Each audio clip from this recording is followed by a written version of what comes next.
Bonjour ou bonsoir à toutes et à toutes. Aujourd'hui, j'ai décidé de répondre à une question qui m'a été posée pour le coup par plusieurs personnes, à savoir est-ce que moi-même je suis borderline. Donc ma réponse à cette question c'est oui.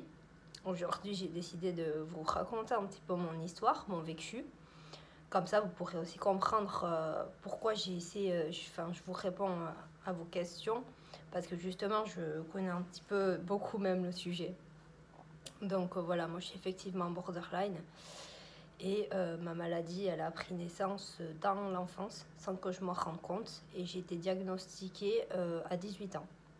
Donc j'ai été diagnostiquée après de multiples séjours en psychiatrie en fait, où les médecins psychiatres ne savaient pas forcément ce que j'avais parce que je venais toujours pour les mêmes raisons, dans des conduites un petit peu suicidaires avec beaucoup de souffrance. Et tout ça, en fait, ça a pris naissance dans l'enfance. C'est-à-dire que j'ai développé cette maladie parce que j'ai eu beaucoup de blessures, en fait. Et c'est pour ça aussi que j'essaie de vous répondre au mieux concernant les blessures que les borderline peuvent présenter. Parce que du coup, je les ai vécues. Et moi, ce qui s'est passé pour moi, c'est que je suis née à la base mal formée. Donc j'avais une malformation de la mâchoire. C'est-à-dire que je suis née avec un handicap en fait physique que je n'ai pu réparer qu'à 14 ans où j'ai eu une chirurgie esthétique maxillo-faciale réparatrice.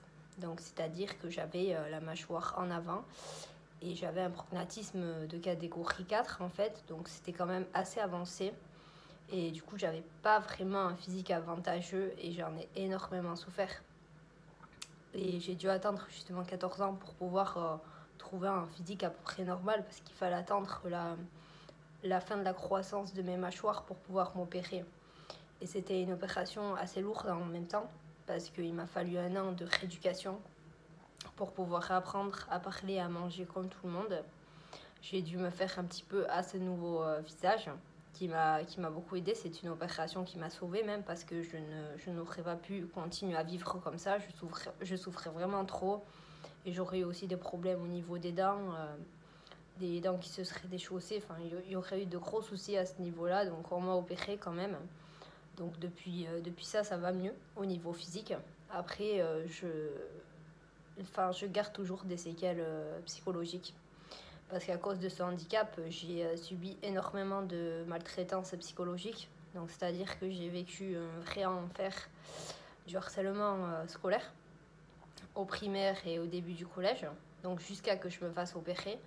Et Dieu seul sait que les enfants, ils sont assez méchants quand ils ont 8 à 14 ans d'ailleurs. C'est bien connu, il y a du harcèlement scolaire, on commence à en parler maintenant et c'est pour ça que je soutiens énormément les personnes qui osent dénoncer ce qui se passe dans les écoles parce que ça peut vraiment détruire des vies. Donc effectivement, plus tard, on n'a plus ce problème de harcèlement scolaire, mais on se construit vraiment avec des gros problèmes psychologiques.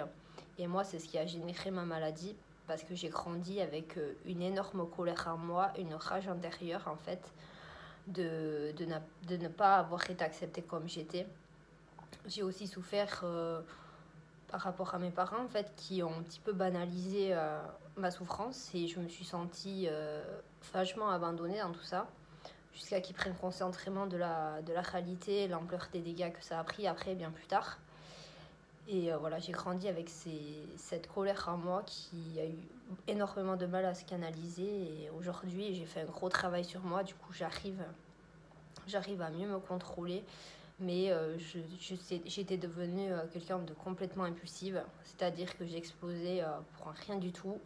Je ne supportais plus le regard des gens après mon opération et j'ai cherché à me venger un petit peu, j'en voulais à la terre entière. Donc j'ai fait payer toute ma souffrance à mes proches et aussi à des personnes qui justement des fois pouvaient me lancer un regard et je le prenais comme une attaque personnelle et j'explosais de suite.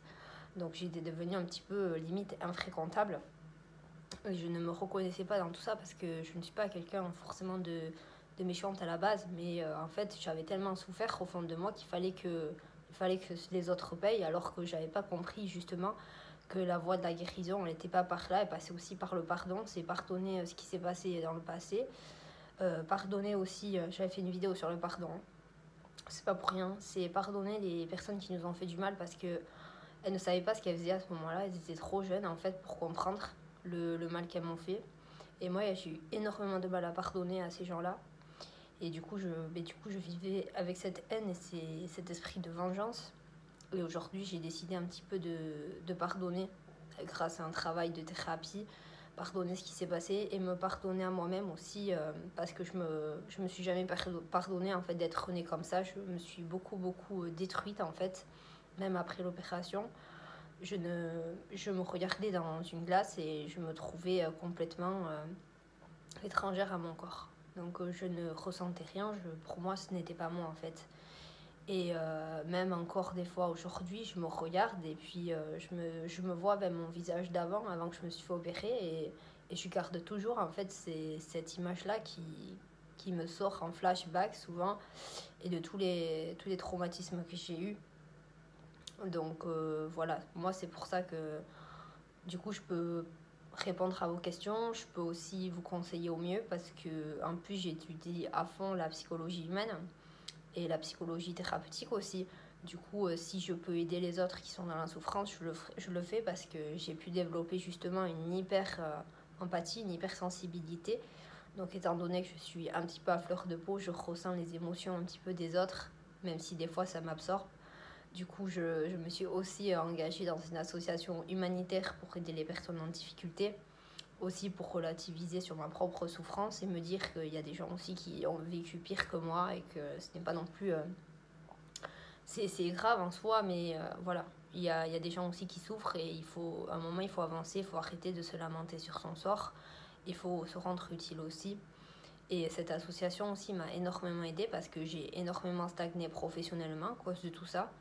C'est-à-dire que je ne trouvais pas de sens à ma vie, je ne trouvais pas de voie professionnelle. J'ai changé de travail je ne sais combien de fois jusqu'à que je trouve vraiment quelque chose qui me plaise. J'ai quand même réussi à faire des études après le bac. Donc de ce côté-là, j'ai rien lâché, même si je ne savais pas trop où j'allais en fait pendant mes études, mais je les ai faites. Je me suis accrochée. Et voilà, j'ai aussi entrepris un gros travail de thérapie qui m'a énormément sauvée parce que j'auto-sabotais ma vie en fait et surtout mon entourage. C'est-à-dire que j'ai cherché un petit peu à faire payer le mal qu'on m'a fait à mes proches. Donc j'avais tendance un petit peu à les pousser à bout, à voir jusqu'où ils allaient aller. Donc j'ai perdu énormément d'amis.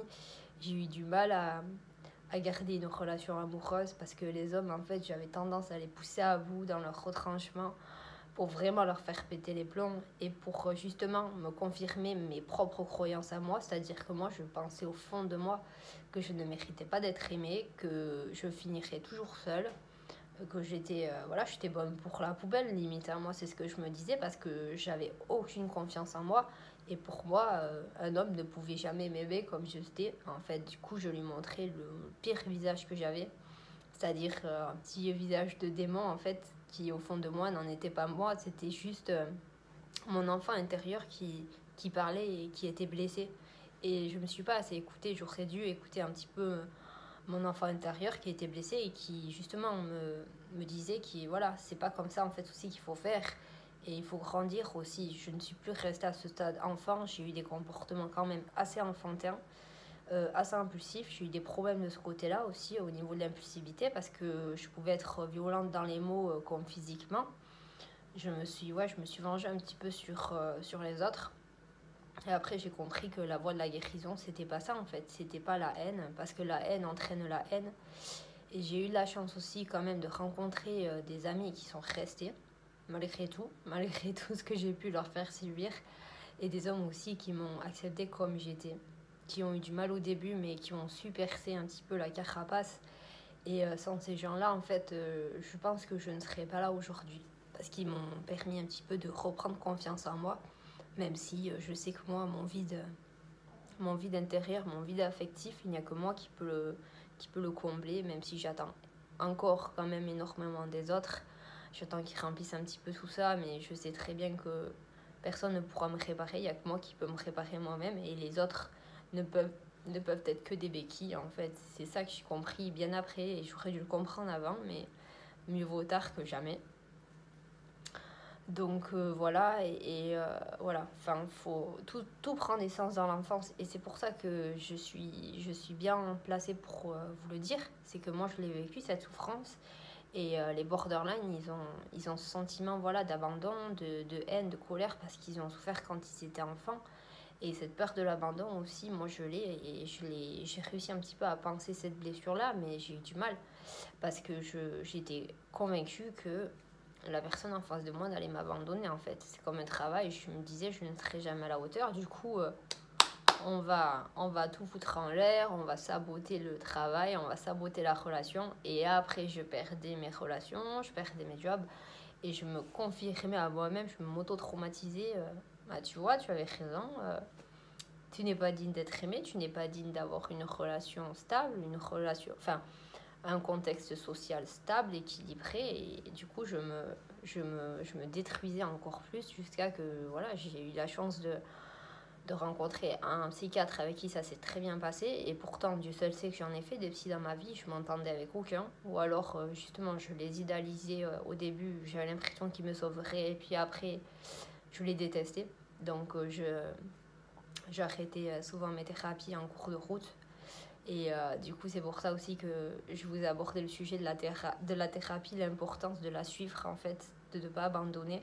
Et moi, j'avais cette tendance-là à abandonner et de prendre les psychiatres limite en grippe, parce que pour moi, ils étaient là plus pour me faire du mal qu'autre chose, à me donner des médicaments, à m'hospitaliser pendant un certain temps.